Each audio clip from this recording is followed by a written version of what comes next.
right, folks, here we are. We are going to be making our fish hydrolysate, and it's basically four ingredients: fish, molasses, water, and lactic acid bacteria. For each batch, I'll be doing a double batch, and with the double batch, I'll be needing 2 blenders full of fish, 2 blenders full of molasses, and then 4 blenders of just plain water. I've got my 32 ounces of molasses here. This is going to be, it calls for 2 cups of lactic acid bacteria, which I made recently. And then I've got my bucket here. My bucket has a little vapor release on it so that the pressure could come out into a bottle here. And so I'll just be filling this bucket full, and then it needs to be placed in a room or in an area that's between 70 and 80 degrees, preferably 75 to 80 degrees, to kind of get the microbial action going, getting organic stuff broken down and made available. So I'll just set my bucket here, and this is what, actually I'm gonna set this here. This is what I'm gonna be working into, this bucket here. And so I've already cut up all my fish. I found these parrotfish at the Asian grocery market, and they're whole fish and they're from the ocean. Both of those things are desired. You want the guts inside your fish. It's not mandatory, but it's better because there's enzymes in there, and there's also higher mineral content, iron and such. So the guts in the fish is a much better option. I remove the heads just because blending the heads is a bit of a chore. So to get started, I'm just going to fill this blender 2/3 full of fish, add the rest with water, let her rip, and into the bucket. And the water I'm using is rainwater, or you want to use some kind of spring water or any water that doesn't have a bunch of chemicals in it, like that would come out of your tap that are going to kind of be detrimental to your microbes. You want to provide them the best possible scenario. So we'll go ahead and we'll load this thing full of fish here. It says about 2/3 full. Grabbing a lot of these parts with guts in it.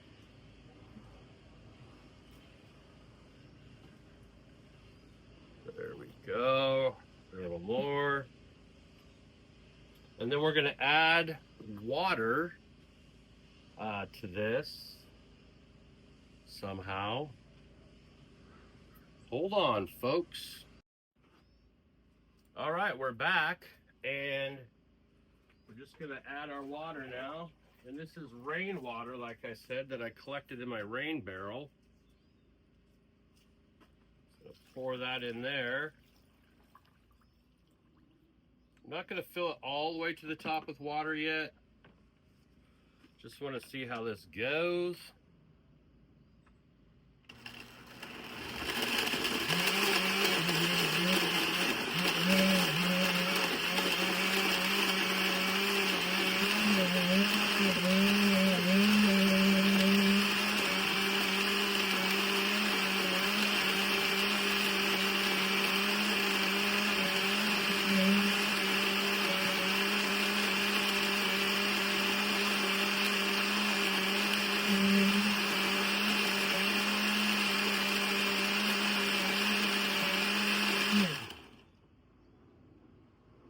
All right, now this does not have to be, top it off a little bit here, this does not have to be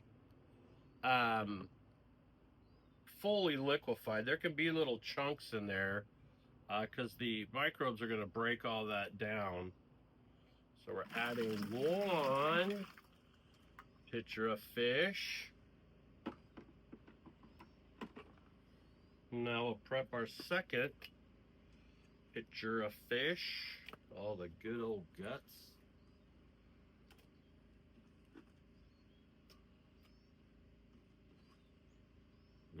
Delicious, kids.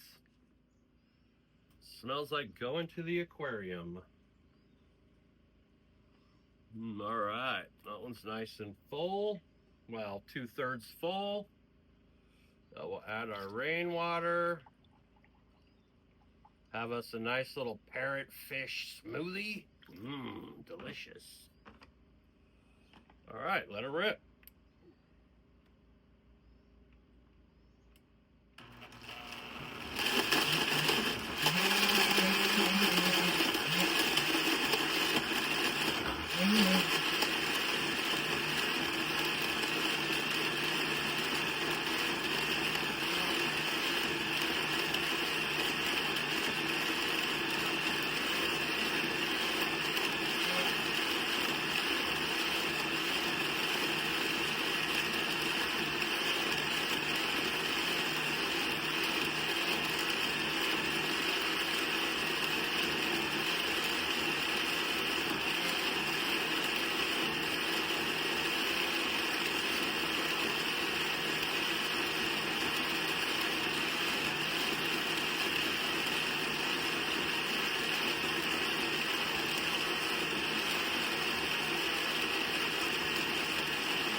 Ooh, she's a thick one. Top it off a little bit here.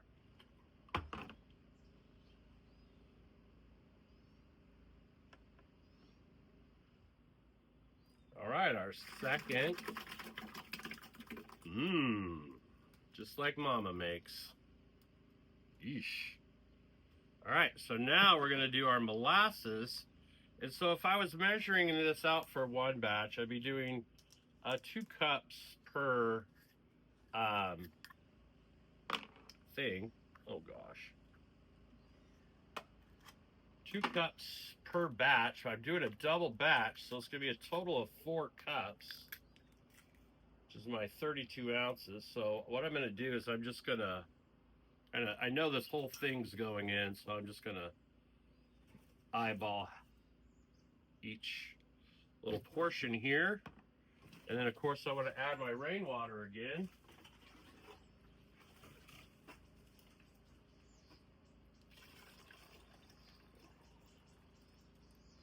So this sugar and this molasses is going to be a food source for these microbes to start getting down. But also molasses carries a lot of mineral content in itself. It's not empty.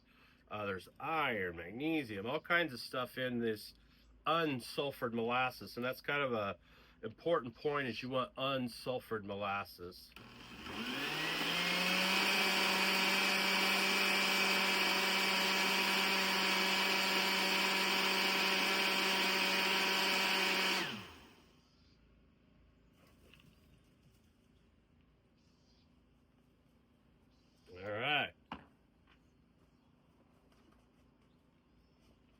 One of those.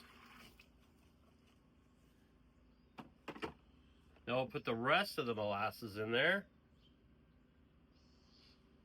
Just kind of pour out. It's kind of slow as molasses, bro.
All right, our last little bit of molasses is going in.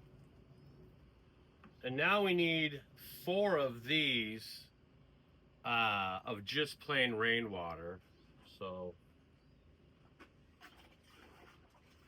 there's 1,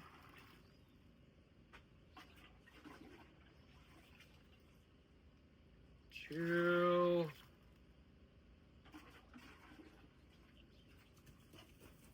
3,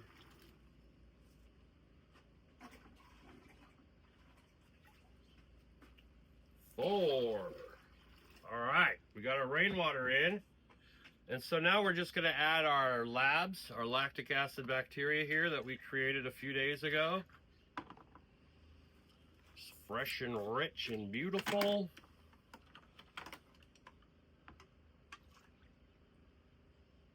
One, 2, and a pinch to grow on. All right, folks, so we'll set this in our lid now. Kind of give this a stir. Ooh, yummy. Nice. And so now this is going to sit in this warm area for about, it says 2 to 4 weeks, but I go 6 weeks on my ferment. And then what happens is I strain it. And I use a 25 micron bubble bag for making bubble hash in a 5-gallon bucket. And I'll use that 25 micron screen to strain this so that when it's done, you basically get this very beautiful, very pure fish hydrolysate, very active, bioavailable, and it doesn't smell fishy at all. It smells kind of almost like a vinaigrette, almost. It's got a little yumminess to it. I mean, I swear you'd want to put it on your rice or drink it. It smells delicious. But anyways, that is the fish hydrolysate process. I'll let this go for a while, and then boom, I'll be adding it to lactic acid bacteria and Epsom salt for a foliar feed. And then I will also be doing root drenches with this, accompanied with some other amendments. All right, folks, on to the next. Take care of each other. It'll pay off. Growers love.